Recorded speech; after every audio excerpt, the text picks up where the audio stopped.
What is up, guys? It's your boy Young Breezy, bringing you guys a brand new episode of the UnNamed podcast. Welcome to episode 2. If you guys did miss episode 1, there'll be a link down in the description as well as a card that will pop up pretty soon where you guys can go check that out. About YCS Milan. It was the YCS that previously happened.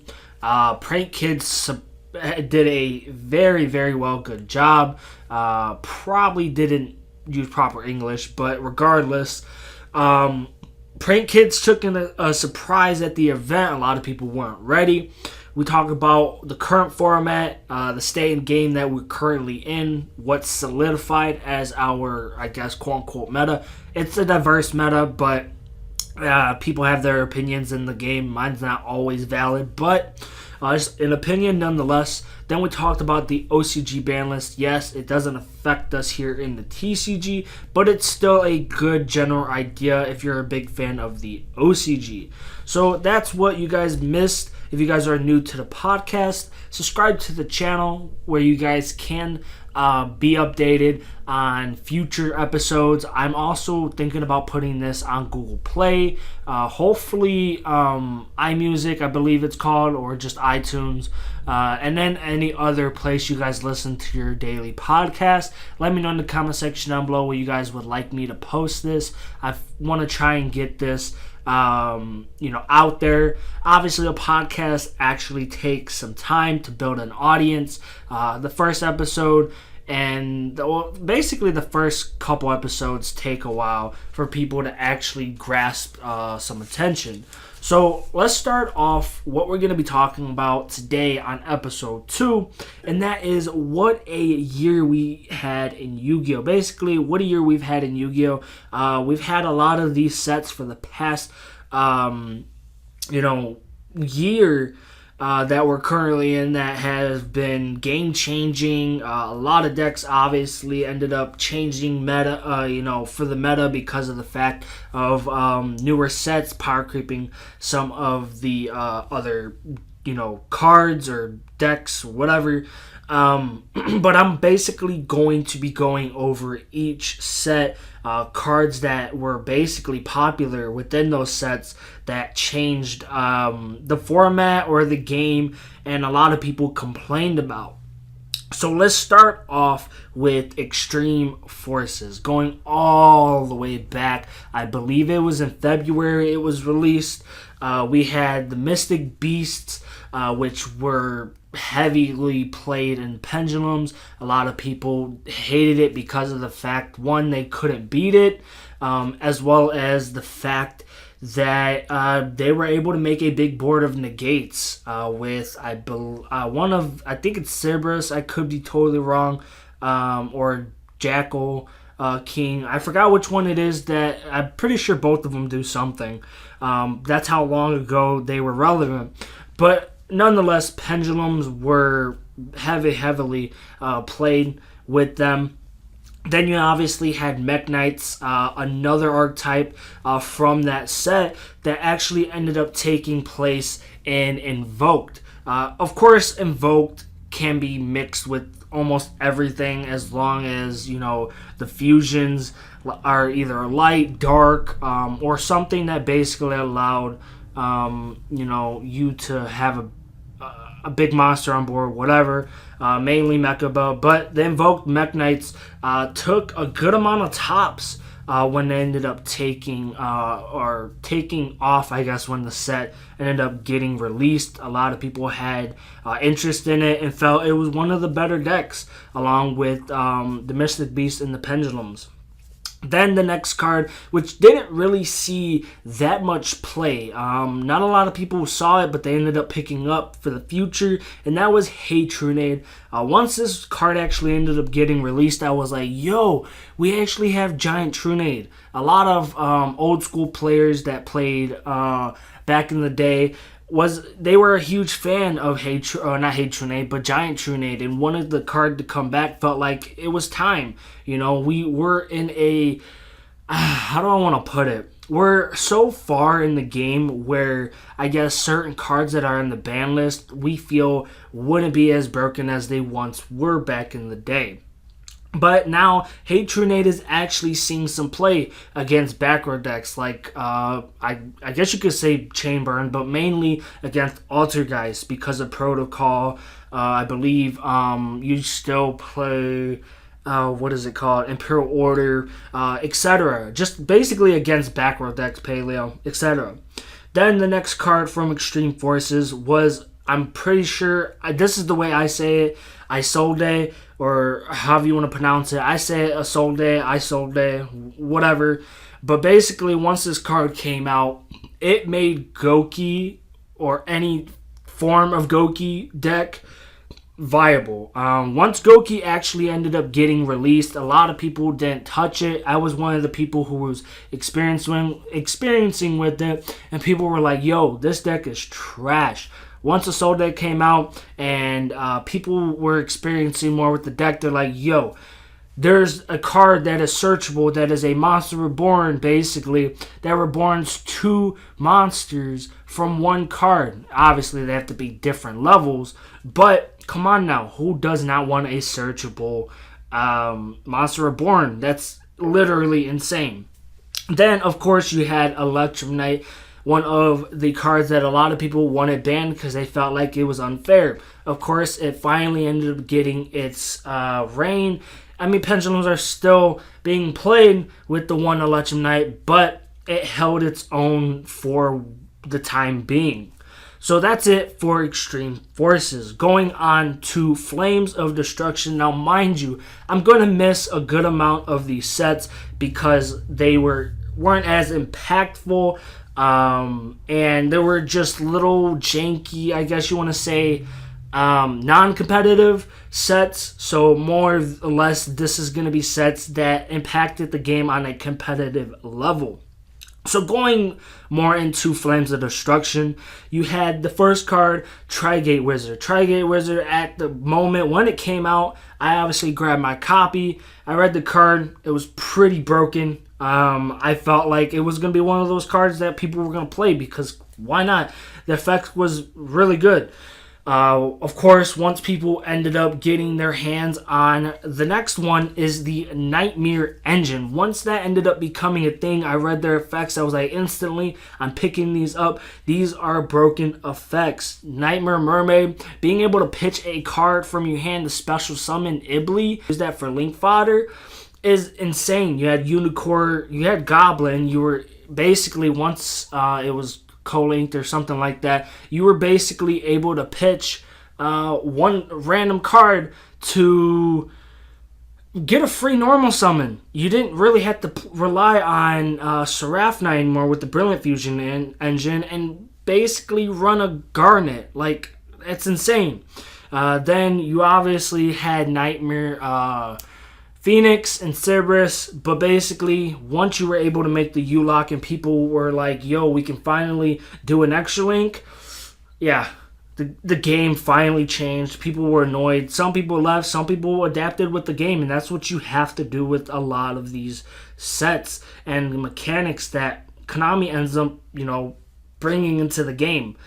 Then you have Firewall, one of the first banned Link monsters that Konami finally did. They listened to the community. Firewall was a problem. It created a lot of the FTKs and everything else. Helped make the extra link. Now, of course, you can still make a extra link board without it, and rest in peace, Goblin. But regardless, the only thing that sucked about Firewall was the fact that it helped a lot of older decks kind of be playable, and I was able to play the game, I guess. Some people were mad, some people were happy. Another thing with Firewall was it was played in Trickstars as well. You were able to do a loop with Lilybell, keep on poking your opponent directly, and then until either they scooped or their life points were at 0. Then you had Altergeist. I'm pretty sure Altergeist were announced before then, but one of the better Altergeist ended up getting released in the set, and that's when some people started experiencing with it. And now to this day, all the way to Hidden Summoners, the deck is still playable. It's still not hit. and it can sneak an invite. So you guys should pick up the Altergeist core while you can. It's cheap. It's been reprinted once or twice or something like that. The next card from Flames of Destruction, which kind of had somewhat of an impact, is Ghost Bell. This was a card that a lot of people started main decking against Goki because of the fact, or really anything that, especially someone from the grave or whatever, this card eliminated your opponent from not doing, but it was mainly against Goki because of the fact you could use it against not only Soul Charge, if I'm correct, but you can also use it against Goki Rematch, stopping your opponent from making and extending their plays. The next card from Flames of Destruction, which, funny enough, before I talk about it, way back before Flames of Destructions, a couple of friends of mine were talking about what if Konami made a hand trap to stop hand traps or whatever. And you guys probably already guessed it. That is Called by the Grave. Called by the Grave is probably one of the most impactful cards this year, minus, Bell and everything else. But probably one of the most impactful cards that has been released besides Firewall and everything, because of the fact it got hit to 2, it came back to 3 because Konami was like, why did we even do that? I don't know why. It was just a card that they felt, hey, let's see if people still play this card. And it's one of those cards that stop hand traps, and we haven't really had a card that allowed you to do that. One that is a quick play. I mean, I guess you could play Gamma, but you have to play 3 Gamma and 1, I can't think of it at the top of my head, but still, it's just one of those most impactful cards that I feel like this year is, it's one of those cards. Let's just put it at that. Let me know in the comment section down below what's your guys' thoughts on Call by the Grave. Do you guys think it's probably one of the most impactful cards this year? Then going on to the last one is Infinite Impermanence. This is basically the replacement for Valor. It's a trap card. If you would have told me years ago that Konami was going to actually make a mechanic in the game where you can activate traps from your hand, I wouldn't believe you. I really wouldn't. I would think you're gone crazy, you're on something, you're just making something up. And of course, we've gotten this far into the game where Konami's surprised us. And Infinite Impermanence basically ended up being one of those cards. I'm pretty sure Evenly Matched was another one that was out of this year as well, but I couldn't find it within the list of cards from these sets. But that's another card that was impactful. But Infinite Impermanence basically was the replacement for Valor. Due to Valor's errata a couple years ago, Infinite Impermanence basically allowed you to just activate it from the hand freely. So going on to the next set, there was really only one archetype that was impactful and is still meta to this day and hasn't really been hit besides Drone. You guessed it, Sky Strikers. Sky Strikers is one of those decks. In a way, to my opinion, it reminds me somewhat of Spellbooks to a point. You're almost relying on your spell cards. Spellbooks, you were able to, summon Blue Boy and search your spell books. You had Judgment, everything else, but you have Engage. Mind you, Sky Strikers not only have one effect, but they have 2, but you have to have 3 or more spell cards in your graveyard to be able to use them. You also have multi-roll. Whenever you send, I believe it's Sky Striker cards, you get to set them, which means if you have Widow Anchor and you don't have one that's already set or an Afterburner, you could set it and bam, you're there. I feel like Sky Strikers was one of those things where Konami is like, okay, we made spell books, everybody loved them, let's try and make another archetype that kind of is similar to the deck, or archetype in general. So I feel like from Dark Saviors, I mean, you have vampires and for hires, but out of that set, you mainly had the sought after Sky Strikers. Then going into Battles of Legends, there was really only one card that I really seen going into that set was Gumblar. Gumblar, still to this day, of course, is one of the most, wow, I don't know. There's a lot of cards from this year that has surprised us and that have been very impactful and game changing. But Gumblar replaced the Omega Loop that we were able to do before Link summoning became a mechanic. Gumblar, for anybody who doesn't know and you've been living under a rock, basically you can loop, not really more or less loop, but take away your opponent's cards from their hands. Not only with Gumblar, but you used Aqua Dolphin, which people used at Nationals this past year, or this current year. So Gumblar really was the only set or card from the previous Battles of Legends that I personally felt kind of really impacted the game.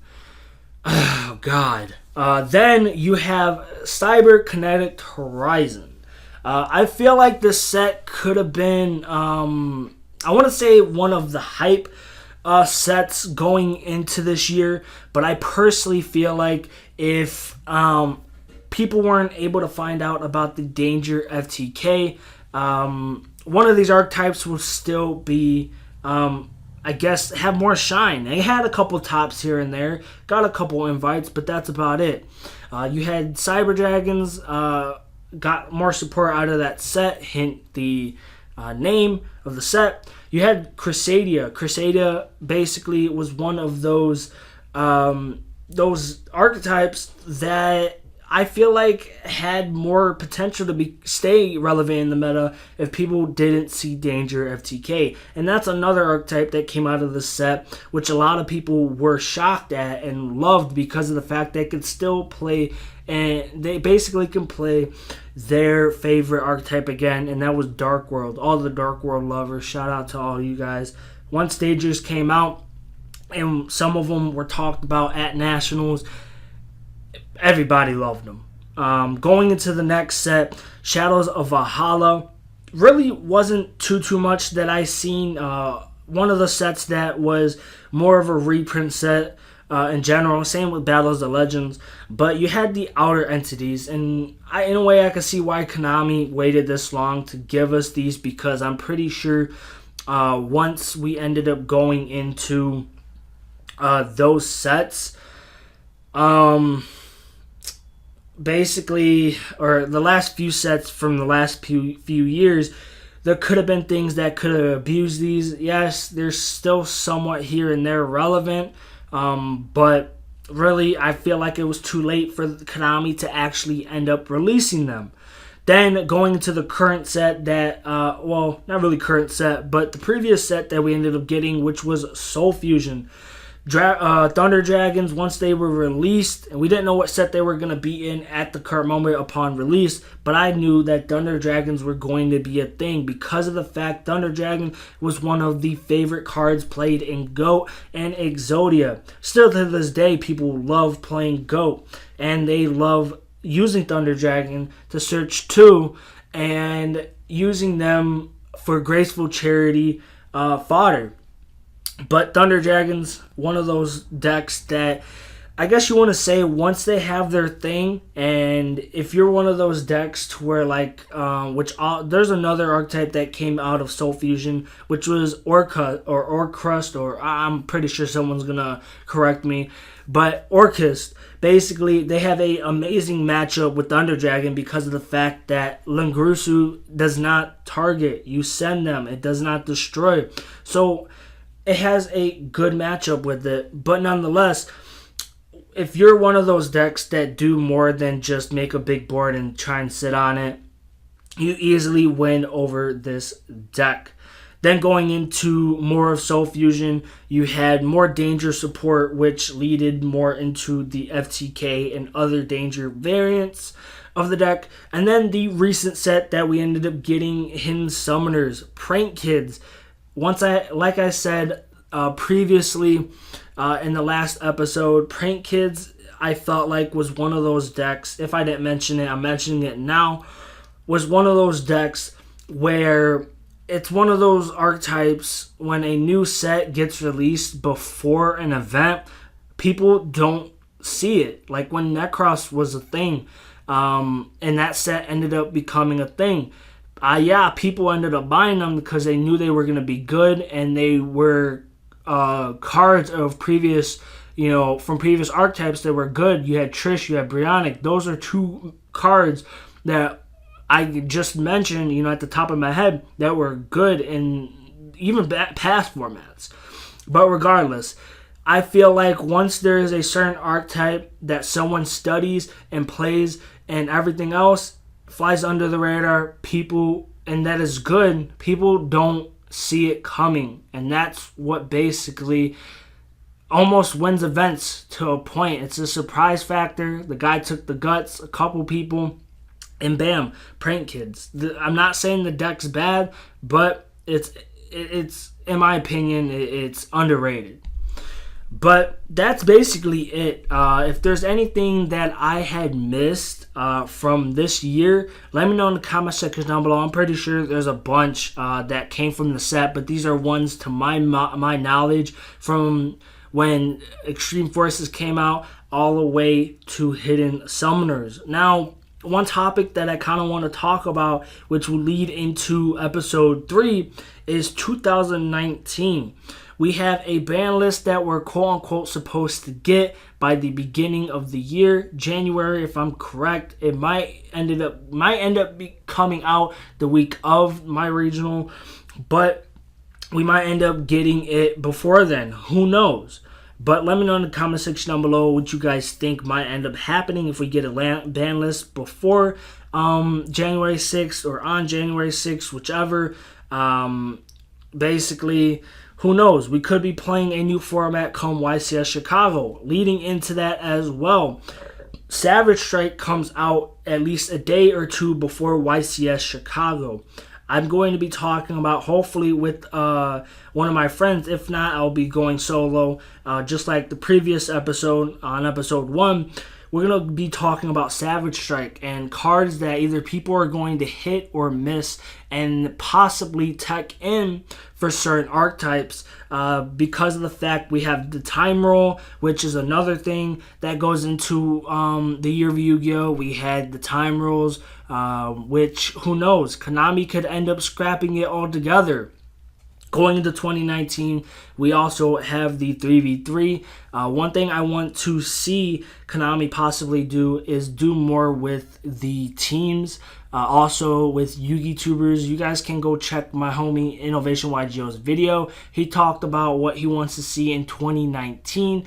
Make a change. If I'm correct, that's what the title is. But regardless, go check that out.